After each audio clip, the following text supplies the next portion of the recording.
So, welcome everybody once again to a very special episode this week of the Irish NFL show. In amongst our normal programming, with a special program with you with a guest who needs no introduction, but I'm going to give him one anyway. Currently an NFL Network and CBS analyst, but you know him best probably from his time with the Cleveland Browns, with the Baltimore Ravens, with the New York Jets, with the New England Patriots winning multiple Super Bowls alongside Bill Belichick as GM of the Kansas City Chiefs, and of course alongside Thomas Dimitroff in the Atlanta Falcons, with over 27 years experience managing and building teams. Scott Pioli, some people, Bruce Springsteen said he was born to run, but you seem to be born to manage and create great teams. You are very, very welcome to the Irish NFL show. Well, thank you. Thank you so much for having me. This is great. I was telling you off air that I've been telling my buddies about this all weekend, that I was getting ready to do this show. They were pretty excited. That's so cool, Scott. And look, I appreciate your surname probably means that, like Michael Lombardi, who we had on, there might be a bit more Italian than Irish in this, but we ask every guest about any Irish connections. I know you studied in Newcastle, spent time in Newcastle, Yes. working at Sting's Bar. So wow, look at you. You guys are good. Yeah, the name of the bar was Dunes.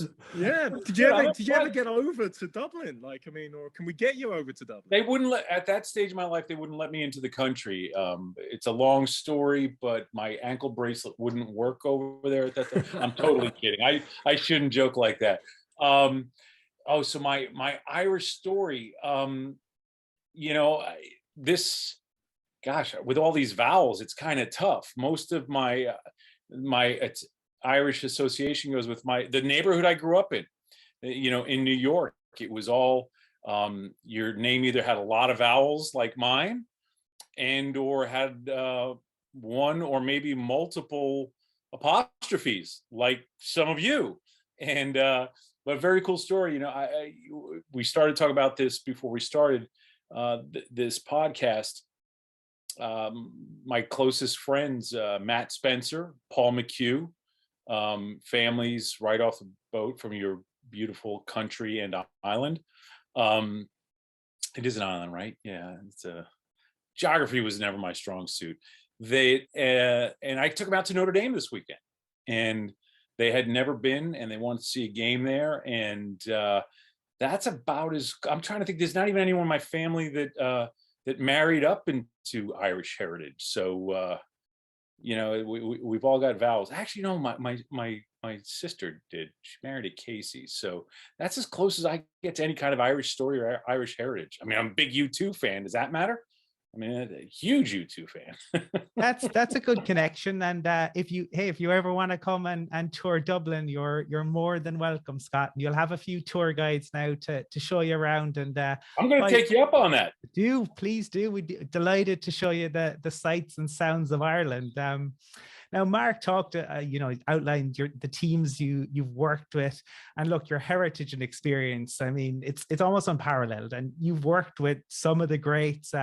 We mentioned Michael Lombardi, who's been on with us, Ozzie Newsome, Bill Belichick.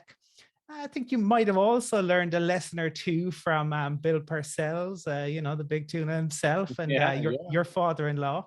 And I'm thinking back to, your time where with him, and where do your job was maybe exercised a little more directly than usual when you director of pro personnel and at the Jets, and you asked for promotion.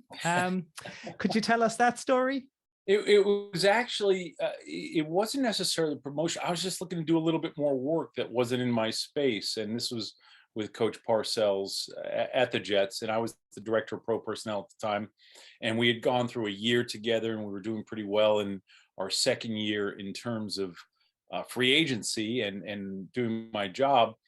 And I remember one day asking him, hey, Bill, we're working on the draft. We're not going to do a lot in free agency this year. How would you feel about me doing some of the offensive and defensive linemen? And he just kind of looked at me and says, yeah, I'll give that some thought. I'll give that some thought. And this was in and around the time of free agency. So my entire office had the free agent board, and, hundreds of names on magnets on my board. And he turns to walk away. He goes, hey, by the way, I wanted to ask you, that kid, the guy who was the gunner for the Green Bay Packers, the right gunner, what's his name? And I look at him, I said, Bill, I don't know. We didn't play the Packers this year. That wasn't one of the teams I had to do to get us prepared for. So I don't know who the right gunner was for the Packers, right? And he goes, oh, okay, thanks. And then he takes a few more steps out and he goes, oh, and by the way, that kid at the Saints, I think he said like the fourth safety or something like that. The fourth safety at the Saints, he was a special teams guy too. I'm like, Bill, we didn't play the Saints. And he goes, okay. And he walks to the door and he closes the door. He goes, that's what's effing wrong with you young guys. You're always so fast to want to get ahead and worry about doing someone else's job, doing something else rather than doing your job and being a master at your job. And when I tell you, he went off for, it was a good straight 30 seconds. And he says, you know what you need to do? You don't need to do offensive lineman and defensive lineman. You just need to do your effing job. And it was one of those moments I'm like, really? Did they just go down? A part of me was like, what just happened? Part of me was like angry. And honestly, it was, Bill's presentation never bothered me because the way I was raised, the way I was coached, some people that were more sensitive might have taken it differently. But I'll say this, retrospectively, it was one of the greatest lessons that I learned, because in that moment, there was part of me that was truly embarrassed that I didn't know the entire league.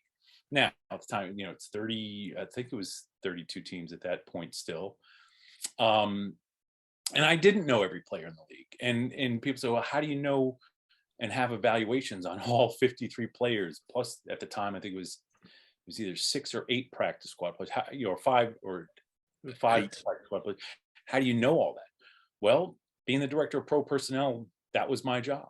And it forced me to become better at that job. And years later, Parcells told me the story where, I know the do your job thing gets associated with the Patriots, but Parcells was saying it before Bill B was, and before Bill Parcells was saying it, Al Davis was saying it, because he stole it from Al Davis, who once told him to just do his effing job. Meaning Mr. Davis told Bill Parcells that. So that's a little bit of the history and a little bit of the lesson I got that one afternoon. Lots of lessons in a lot of days. Scott, we were fortunate to interview Kevin Colbert, the Steelers general manager, leading up to the season, and he discussed and talked about the recent draft, the recent free agency, and his role, within the organization, trying to bring the Steelers back to winning a Super Bowl again. From your time in the league as a general manager, can you talk to us about the insight within that role, something that fans wouldn't see on a daily basis? And then second of all, a particular player in which you may have drafted or took up in free agency that during the training camp you felt, I've got a good player here, or if there's another one that you felt wasn't the right player. Yeah, I would say, first of all, Kevin Colbert, one of the all-time, not only great at his job, but just one of the all-time great people in the league. I have so much respect for him, his path, how he got to where he was, how he just has an amazing work ethic, and just a good guy. Just a good guy. One of those guys when you meet out on the road when you're scouting back, because we were all scouts together at one point in time. And he would just, if you ever needed anything, he was one of those guys who was always offering to say, hey, I'm going out to grab lunch. Do you want anything? You're just a good guy, a good soul. So, and obviously his track record over the years, for the clubs that he's worked with, everyone knows his time at the Steelers, but really fantastic. Sorry, Scott, I like the way you say Colbert, which is the way the Irish pronounce it. And the Americans tend to say Colbert. Oh no, I'm going Colbert. I'm feeling Irish right now, Brian. I mean, okay, right? Know my audience. So, you ask about player acquisition. Well, first of all, things that in the job. One of the toughest part of the job as a general manager, you move through from being the old traditional path is you're a scout, and then you're a pro director, college director, one of those, then a player personnel director, and then eventually a general manager. And I think, going back to Parcells, one of the things he told me when I went, left the Jets to go to the Patriots with Bill in the role that I was going to be in, as Bill's partner in finding the players and doing the contracts. And he said, what's going to happen is every single day you're going to go into work with a list, with your to-do list. But every single day, there will be at least 5 things that you never planned on happening that will keep you from getting to your list. You are never going to be able to get caught up or ahead. And the things that you're going to have to deal with, unfortunately, very often will have absolutely nothing to do with football, the thing that you love the most. And when I tell you how true those words were, when I got into the job, I just remember at one point thinking, Parcells said it was going to be every day there'll be 5 things. I remember the days where I was wishing that it was just 5. And you couldn't get to your job because what you're doing is you're managing so many different departments, so many different people. And people bring, as much as you don't want them to, you've got the job to do, and then people bring their personal lives to the workplace, and you end up dealing with a lot of different things. And it's players and their personal lives, and you end up spending a lot of time, energy, emotion, thought, working on things that, again, have nothing to do with football. And I want to say, Brian, one of the other questions you asked, the players that I'm really, proud of, I would say this. I've been in this long enough to know that whenever you have a player come to your organization, whether you're the final decision maker or not, it's never just one person that's responsible for drafting a player or responsible for signing a free agent, or trading for a player, or picking someone up on waivers. So I would say, I would fall short of saying how proud I am of any one player, because there were so many. People talk about the Tom Brady draft, that when we drafted Brady, there were so many people that had a hand in that, and ultimately, Bill and I had to make the decision.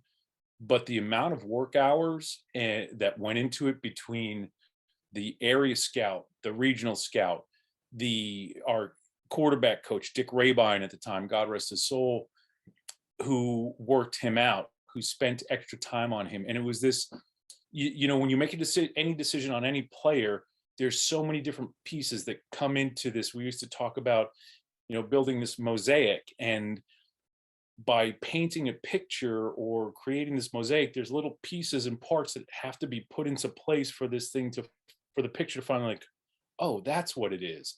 There's character, there's skills, there's tools, there's makeup, there's fit, there's all of these things, and so many people have input to it. I think back to free agency, some of the players that being a part of bringing Brian Cox to the New York Jets and then the New England Patriots, being a part of bringing someone like Mike Compton. And again, there's a player from our first Super Bowl that so many people forget about in New England. And Mike Compton was one of the most important free agents we signed off the street that year. People forget that when we lined up in underneath center, Damian Woody was our center and Mike Compton was our left guard. Any and every time that we went to shotgun that season, Mike Compton had to move to center and Woody had to move to left guard, because Woody was having so much trouble with the shotgun snap. His ability to play so many positions, the maturity that he brought to that room. There's so many I could go on and on, but again, I would say that it was not me. It was a group of us that brought every player to every circumstance I was a part of. Scott, thank you. I mean, first of all, that list concept, I think I've got one of those from my wife every day. There's always 5 things I don't get to. But secondly, we love what you're saying about the team concept. We've had Jim Nagy on. We asked him about drafting Julian Edelman, and he was obviously the area scout involved in that. And he kind of emphasized the same thing. It's a team building concept. You think about drafting Steve Neal in the Patriots and drafting in a wrestler and converting him with the magic of Dante Scarnacchia, for example, but also the ability to see through and develop players. And to develop players, right? Mark, that's a brilliant point, because you can bring in players, but then they have to be developed. None of them come in, as a brilliant coach said one time, they don't just come in, add water, and they go. You've got to develop them on the field. Like Dante Scarnecchia, is one of the greatest football coaches I've ever been around, and teachers. You're absolutely right, Mark. Yeah. I mean, I mentioned Edelman. You developed him as a punt returner, a cornerback, slot receiver, outside receiver. So you can do many, many things. Hey, Look, Troy Brown. I mean, Troy Brown was one of those guys. Well, you know, he ended up playing, you know, the slot corner for us because of good coaching and because of. Here's the other thing I want to be careful is, yes, we pick players. Yes, we develop players. But at the end of the day, the player has to be willing and able to be able to do it. So often, again, we're getting credit for something that the player also had to be a part of doing, obviously. So all the sum of the parts. And look, you talk about the team concept. I mean, the greatest team probably that you were a part of is actually your team and partnership with Bill Belichick. I mean, I know you've known him from college days. You worked alongside him in multiple franchising roles. You've won Super Bowls along with him. You've been a contemporary during your time as GM in Kansas City. You've been on opposite side of Super Bowls with him during your time with the Falcons. I mean, frankly, Scott, if anyone has any good, salacious, dirty Belichick stories, we know it's you. But while I give you a moment just to think about the absolute worst story you could tell about him, for the benefit of our viewers, I just wanted to read out what he has to say about you. Because I came across this and I just think it's worth reading out in full. When you left the Patriots, Bill Belichick, who everybody regards as this taciturn fellow, said about you, he said, "To sum up in words, everything Scott Pioli has meant to this organization, to me personally, would be difficult, if not impossible. From the day I met him, he's demonstrated a passion for football and respect for the game that's second to none.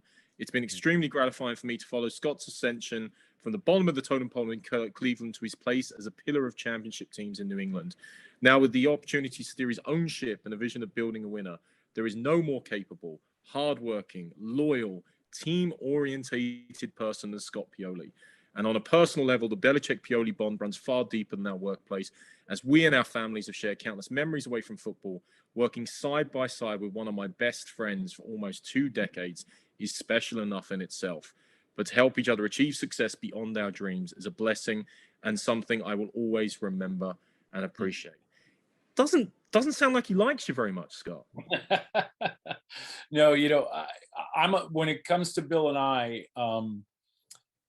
you know, the relationship runs so deep, and for so many years. Again, he and I met while I was in college, and he was coaching in the NFL already, and we were introduced by mutual friends, and the relationship started out.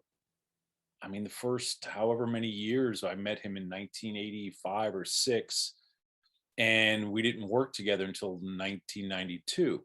Yet we were always in touch. So we had a personal relationship, not a working relationship necessarily. And the roles that I was in, I mean, when we met, I think I was a sophomore in college, or my second sophomore year of college.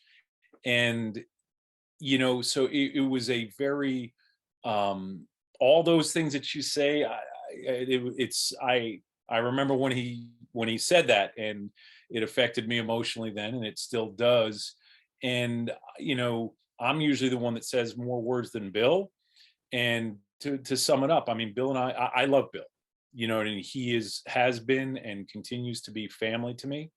And the roles went from being friends to him becoming a mentor, to us being coworkers, to being working just alongside one another for 9 years, is, you know, and it's and the relationship still, I mean, it still lasts, and I'm very close to all of his children and all of his family. So yeah, I like him a bunch too. That'll be no, it's like and respect as well. Yeah, and having another great season thus far. Interested to see how the second half of it goes. But Scott, as you said, like it is a team effort, but you have been involved in carrying out a number of fascinating and exceptional trades over the years, like Rodney Harrison, a secret road trip to get Corey Dillon, Wes Welker, Randy Moss, and Randy in particular. My wife is from Minnesota, so there's a bit of love for Randy, but he's a character, and obviously I didn't know there was a Minnesota in Ireland. Yeah, she's a true Viking, made it back over this direction. But you mentioned Al Davis earlier, another great character in the league. And I suppose so there's lots of moving parts in that trade. Could you share, your insights on that particular deal? Yeah, it was one of those trades where there was a lot of conversations before we actually consummated it. And, Mr. Davis had in mind what he wanted, and we had in mind where our starting point was. And we thought for a while that it really wasn't going to get done. And then at the end of, there was one conversation that we had at the end of the day. I think it was back when there was, I think, only 2 days of the draft. It was end of round 3, I want to say, of the first day. And Mr. Davis and I talked again about the trade, and he was yelling at me because he felt we were being pigs. And I'm like, Mr. Davis, I need too much respect. And I mean it sincerely. I revere Mr. Davis for so many reasons. He was always very kind to me. And again, I'm one of those people, as I told the Parcells story, I don't mind, style doesn't bother me too often. And in this trade, he said he would get back to me. And we left the office, and it was, I don't know what time, but I believe it was after 1 o'clock in the morning, when I was back home, sitting by my phone, huddled up with a blanket around me in my boxer shorts, staring at the phone, waiting for it to ring. I'm like, Mr. Davis called, Mr. Davis called. And because we had given our final offer, which was going to be a 4th round pick.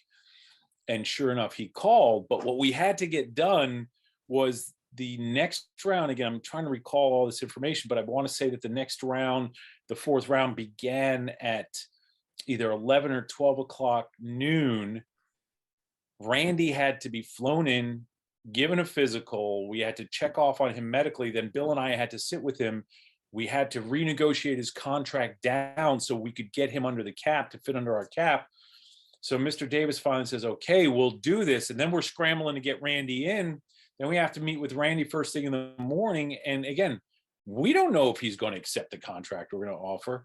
But the interaction at the time was really interesting, because all of a sudden you're in this role and you're doing business with one of the people who is someone that you have so much respect for, and that you've watched and followed and studied, and now you're in this conversation with him trying to do business. It was a little surreal at times and some weird dynamics, but it's one of those things, okay, compartmentalize things, and here we go.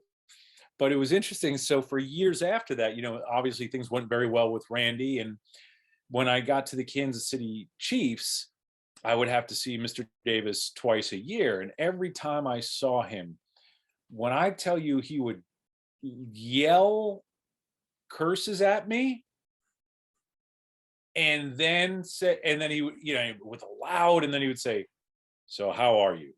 And he would have to get that off of his chest. So how are you? And he was just and he was dialed into, wanted to know how I was doing. He had a very close relationship with Coach Parcells and with my father-in-law and my mother-in-law. And he would always ask me, how is Judith? He wanted to, so Mr. Davis, I never worked for him. Like many geniuses, I'm sure it could be complicated at times, but I only have the best thoughts of and memories of him. Scott, leading up to the draft last April, we had Jim Nagy on the show, as Mark touched on earlier, and he spoke very highly of his time working with you, both in New England and then obviously following you on to the Chiefs. One very interesting line he said during the interview was he had to assess the work he had ahead of him, because he had to work twice as hard, because the scouting department didn't assess players to the expectations in which he had. From your time moving around the league, is that something that you've noticed on your side in terms of bringing people up to the expectations that you want when evaluating players? Yes, but I'd say this, all we know is what we learn. So what I expected from other people was nothing more than the expectations that were, and demands that were made on me. And part of that was when you went into a situation when you were going to talk about players, whether it was draft preparation or free agent preparation, we were taught to be lawyers in a sense, and you had to have every bit of information and anticipate all the questions that you were going to get. And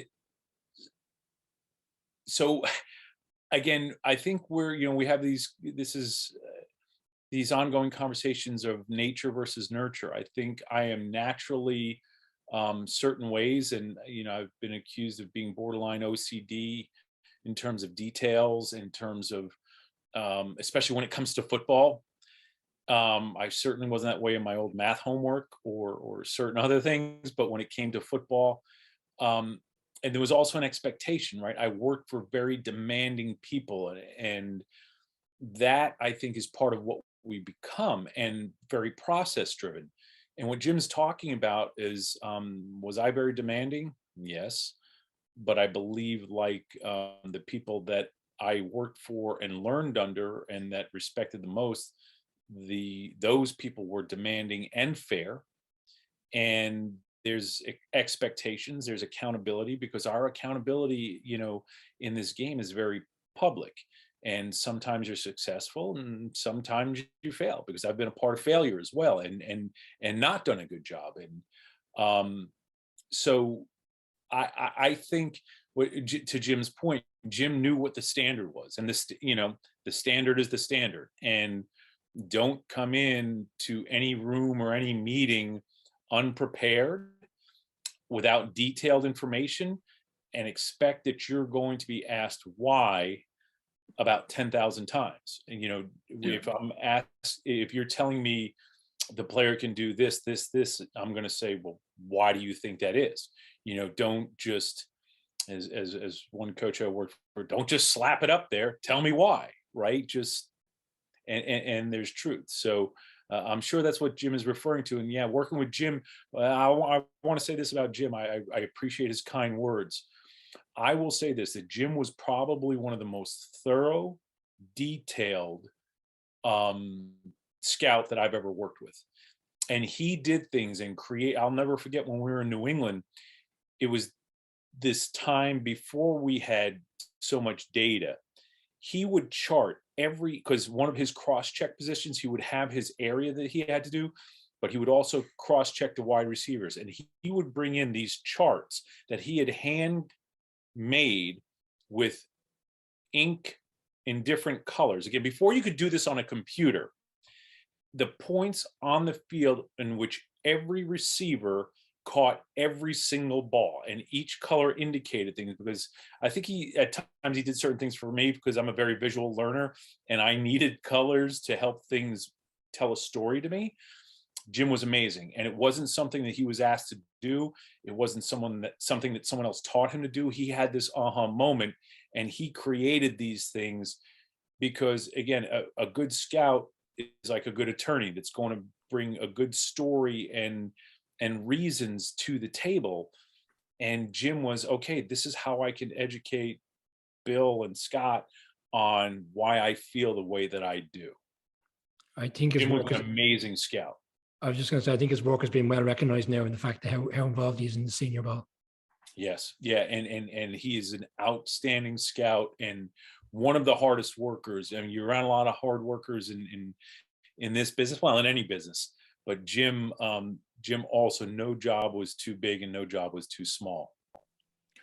Sky sounds like he's taken the old Steve Belichick scouting chart and just evolved it another step further. Of course, his famous book on scouting methods, which is key.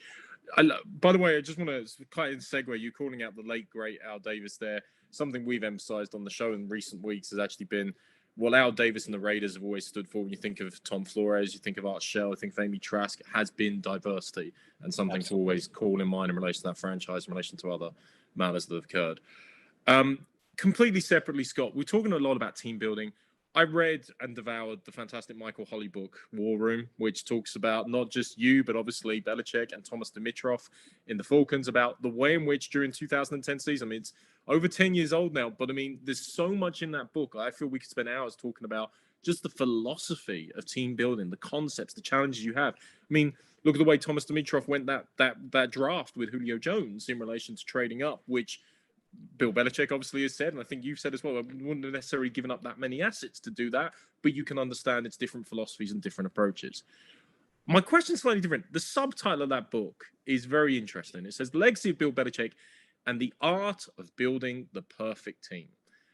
Based on your experience, which we've covered is numerous, and not thinking of the 2007 Patriots in any way, shape, or form, but can you ever build... Do you really just go there? I did. I had to. But can you ever build it? Philosophically, do you think you can ever build the perfect team? Yes. Yes. I mean, because if you didn't, you wouldn't try to. Yet there's so much that goes into that. You know, you talk about the subtitle, and for the record here, one of the things at the end of that book, I remember Michael telling us the title, and I have never, anytime that I've worked for a team, I've never allowed anyone to call our draft room the war room. It's something I am adamantly opposed to, because I get all the military references. I get some of that, but I've always thought like the war room, you know, and again, forgive me, but you know, people lose their lives in wars. It's very, and I have so much respect for the military and people who have to live those lives and the decisions that they have to make. You know, I still look at this. I understand we're in a business. I understand that people get hurt badly at times. So anyway, I remember arguing with Michael Holley before, and you know, Michael's a friend, and I was like, you can't use that word. We don't even allow our draft room to be called the war room. And again, he was overtaken by his publishers. So every time I hear, you know, I the copy I had, I scribbled out the the words on it. But you could have gone. I'm sorry, Dr. Strangelove. You could have said, "Gentlemen, you can't fight in here. This is the war room." You know, and that would have steered him away from it. It's just one of those things. I don't know. I just get squeamish when I hear war room, because we're in there making football decisions on players, but I do believe that the perfect team is out there. Otherwise you wouldn't approach it. I mean, that's part of the challenge. That's part of the competitive nature, is to have, you know, a perfect draft, a perfect free agency, a perfect season. It's you know, sometimes it's unhealthy. It's chasing perfection is unhealthy, but you know, you don't get into this game to be average or to be above average. You don't even get in it to be good. You get in it to be great.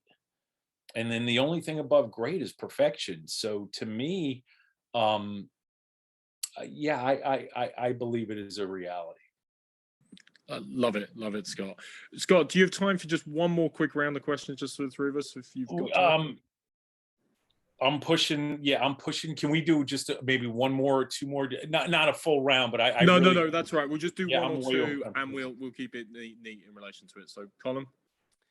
Yeah, Scott, just wanted to ask about the Pioli Family Fund and the work there. I know that it's been involved in work for women coaches and scouts, and with HBCU coaches and scouts. Can you just talk to us a little bit more for viewers here in Ireland and in Europe about the work?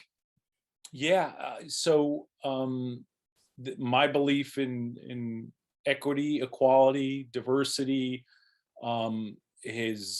is something that's been a lifelong, I call it the work. It's been a lifelong mission of mine, and it's my family, because I've always believed that football is for everyone, and I believe in equity and equality. And you know, there's these groups of people that not only in the sport of football, that just in life have been marginalized and can continue to be marginalized. And there's, you know, the funds were created, without getting into all the minutiae. The funds were created. We have separate funds.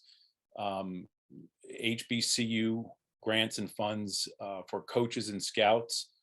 We also have a separate fund in Women Leaders for College Sports for women only from HBCUs that either work at an HBCU or have graduated from an HBCU, and in the United States, the HBCU standing for the Historically Black Colleges and Universities. And then, you know, at the Women's Sports Foundation, Billie Jean King's organization, we created a fund there for female coaches and scouts. And what happens is when you look like me and you get going and you're running into some bumps along the road or low pay and lesser opportunities, generally speaking, there's a lot of different ways where people of privilege, and I'm talking about myself and people who look like me, to get help and to get opportunities and to get a little financial assistance. Or maybe, you know, when I was a coach, if I needed to, you know, I couldn't afford to have a place to live, so a coach would say, hey, come crash at our place, right? So people would be much more willing to have someone like me come in there, or that looks like me, stay at their home. Some other people aren't that fortunate. So we've created these funds to help people who need help, you know, who need help financially in order to further their careers, extend their careers, get a start in their careers. And it's just something that's very, very important to my family and I. Scott, there are so many things we could touch on. The breeding ground in the early 90s, Cleveland Browns drafting Ray Lewis, as you were involved in '96. Your time in the Falcons and the Chiefs and seeds you sowed there. But one just really quick final question. You've been back-to-back NFL Executive of the Year. You've had all this great experience. You've now got, let's say, a cushy number in the media where your opinion's really respected, and obviously doesn't have the same hours, I'm sure, as a GM. But last year, and appreciating the Ford family are an amazing ownership group, and you had a great opportunity to turn that franchise around, you interviewed for the Detroit Lions GM job.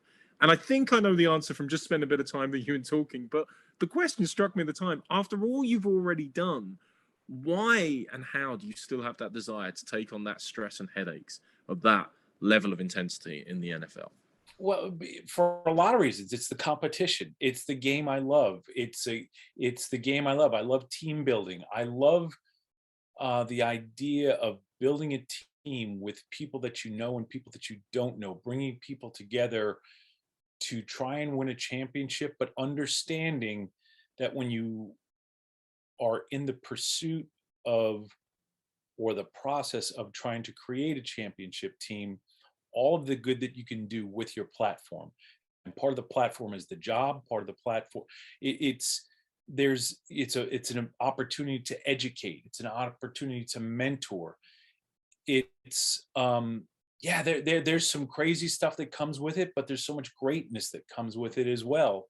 And there's nothing like the feeling. I'll go back to this. You know, when I was 16 years old, I was a part of this incredible high school football team, and we were undefeated, and we were 10-0. And over the course of 10 games, we gave up a total of 51 points. It was this high school team with only 33 kids, and we were a bunch of kids from, you know, a little bit upstate New York, who all of our fathers were either union workers or civil servants, New York City cops, New York City firemen, union workers. And it was this hard scrabble, tough group of kids that came together for this year of greatness. But I remember in the moment watching how it impacted our community, our entire community, not just the community of our high school, but the community of our entire town and village. And it was something that was so powerful about that. And, you know, some people I know liken it to a drug. I'm not a drug guy, but it was the greatest high that I've ever had. And to be able to do something, not to be the general manager or to be the head coach or the leader, to be a part of a leadership group and a team of people to work towards something that is a greater goal and also contributes to a greater good. There's not a whole lot of things in life better than that. There really aren't, especially when you can bring people along with you or people bring you along with them. It's pretty darn special. Scott, we've gone from Springsteen and Sting right through Belichick and Parcells. And I think that's a perfect note to end things on about how you build a team and indeed your belief about creating the perfect team. We're ever so grateful for your time. Thank you once again, Scott Pioli, today. Oh, Mark, Brian, Colm, thank you so much for having me. I really appreciate it. Hopefully we'll do this again. I'll bring some more of my Italian buddies with me. You're such a good storyteller. You're an honorary Irishman, Scott.